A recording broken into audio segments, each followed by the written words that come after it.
Hello, hello, hello, hello.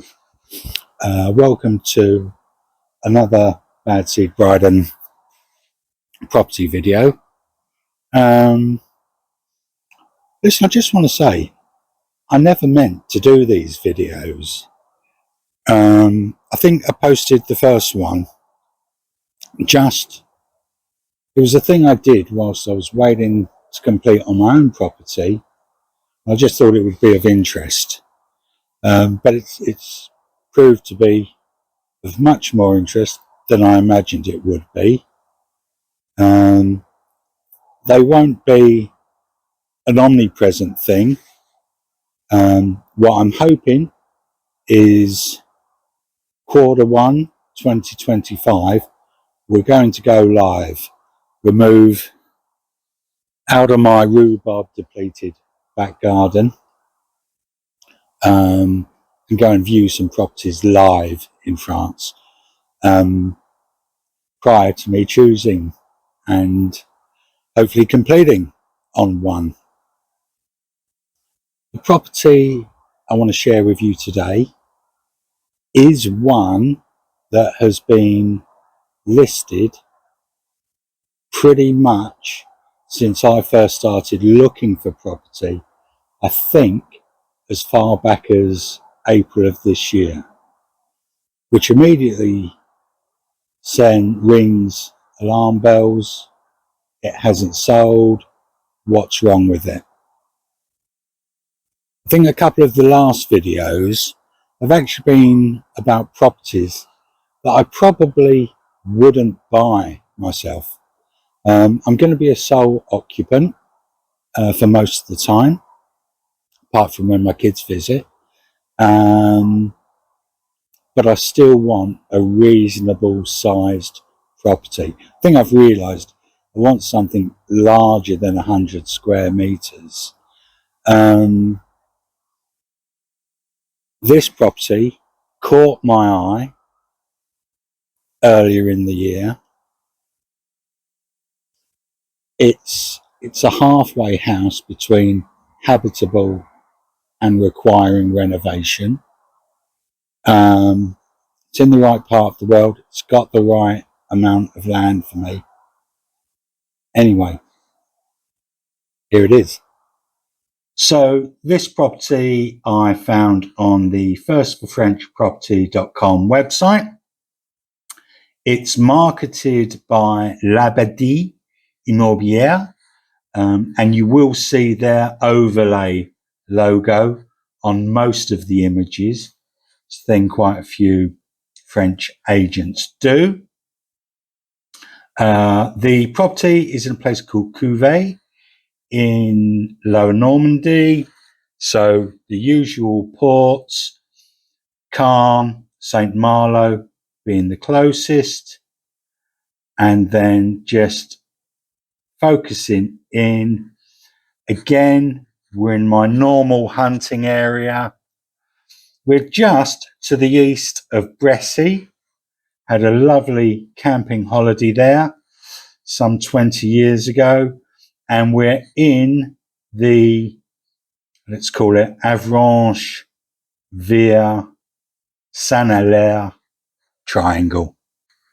So this is the property I wanted to share today.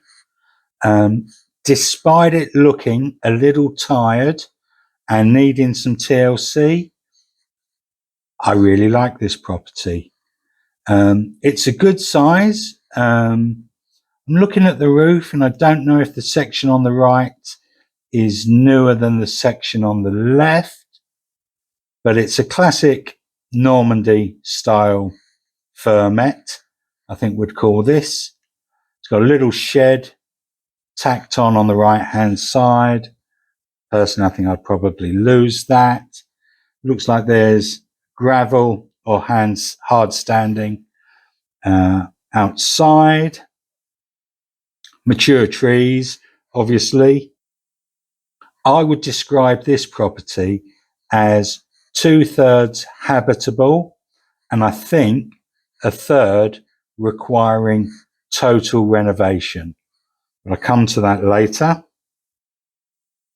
And then the agent has supplied us with a picture of the rear of the property also.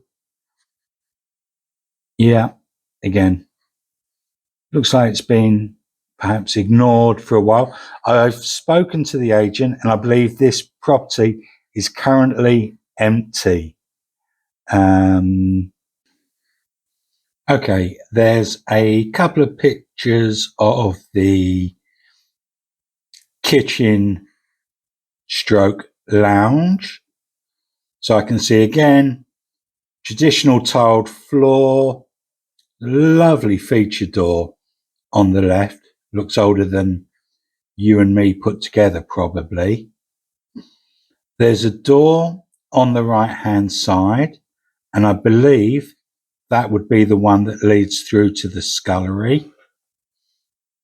I can see some fitted units, got the oven next to the sink.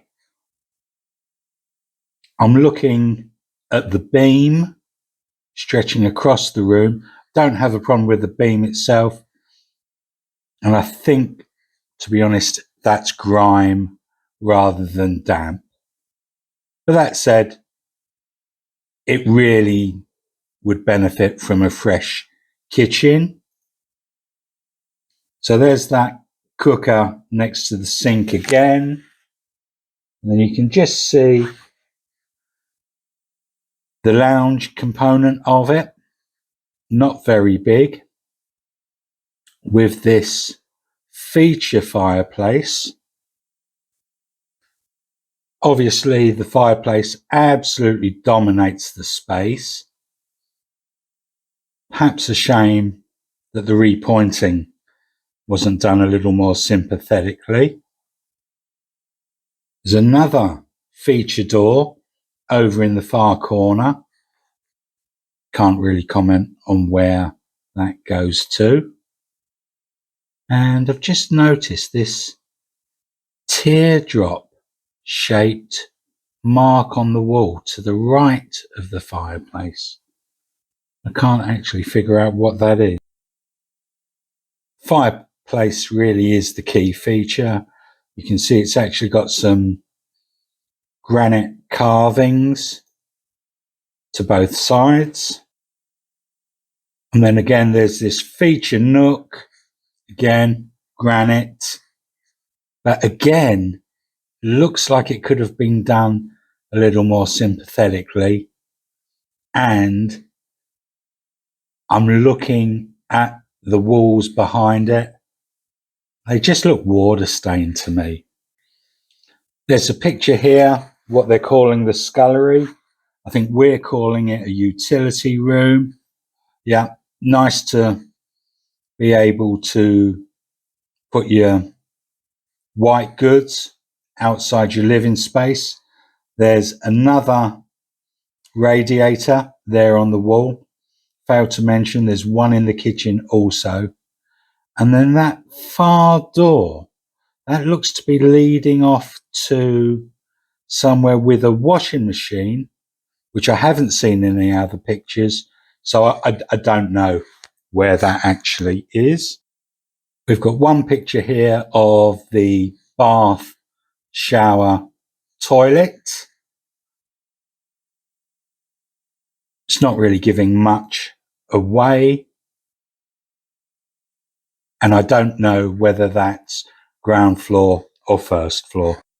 Looking at the bedrooms in no particular order, this is the first bedroom. I can't tell whether that's a single or a double in there. There's obviously light coming in from the left, and in that far corner, I don't know whether that's a door that they've blocked with the bed or a cupboard. I don't think it's the largest room ever built. Second bedroom, do you know what? I think it's a double bed. Appears to have a radiator on the wall beneath the window. Looking up, I'm not sure about the state of the wiring. And my only other concern is that damp appearing where the walls meet the ceiling. Bedroom 3 is an L-shaped bedroom. Nice window. We've got a radiator and an electric heater I can see on here. And again, looking where the walls meet the ceiling, that does look like damp to me. Not sure about the condition of the roof on this property. Okay, this is the mystery bedroom. Despite this property being listed as a 3-bedded property, there's a 4th bed here.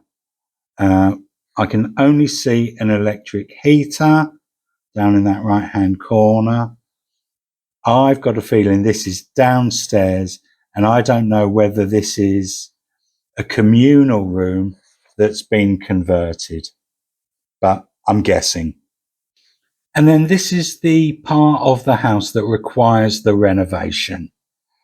I can't tell you how long I've spent looking at this picture, trying to figure out whether that goes up to the first floor or is going down to a cellar. You can see though, it's a nice set of granite steps.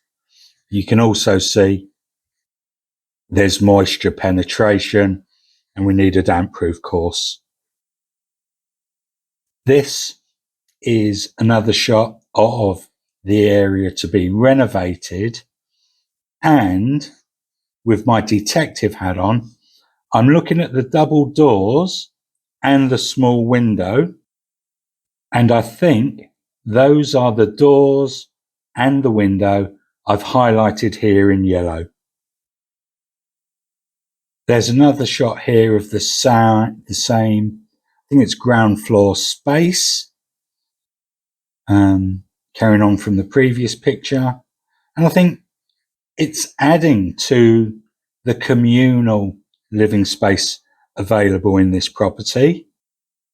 There's a shot here of more space to be renovated, and I think looking at this picture of the rear of the property, those windows are the windows I've highlighted there in the yellow. So it seems to be like it's the middle of the house that requires renovation. If it isn't, then everything you can see in this picture from the center, I think, to the right requires renovation. More loft space to renovate. And if I'm not mistaken, the windows in the previous picture I've highlighted here in red.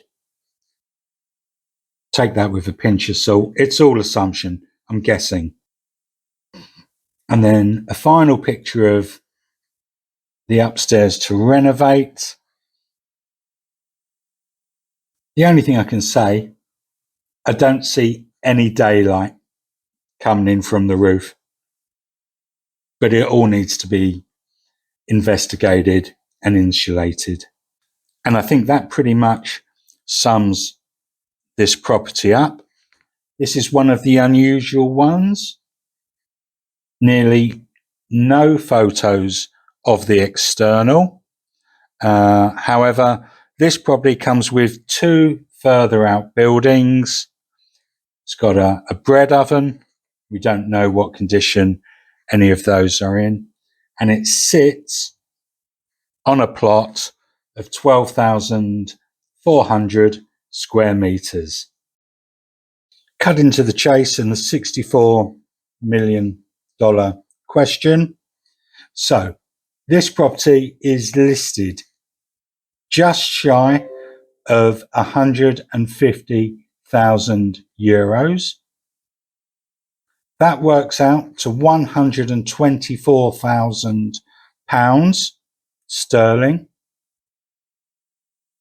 US dollars, and it's interesting, I will mention it, Do you know what? Since the election, there are more Americans viewing this channel than there are Brits.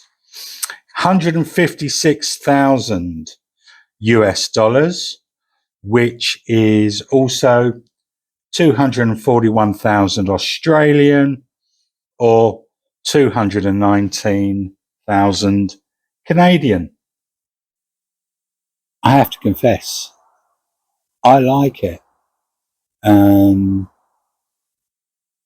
got character, you know, the carvings, the quality of the doors, the amount of properties I look at where the doors may as well be made of cardboard.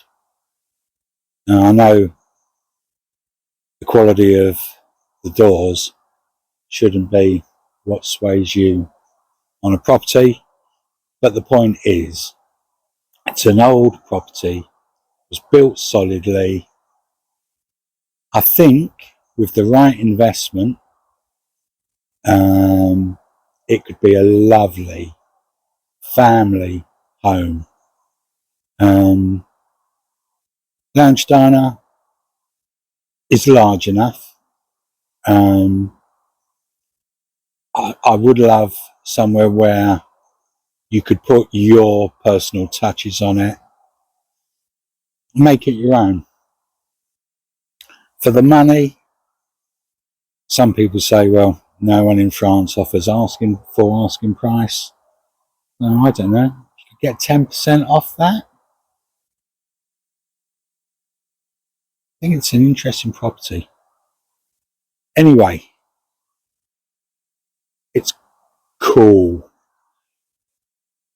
here in La Jardin. Thanks for all the people who criticised my pronunciation. Appreciate the support.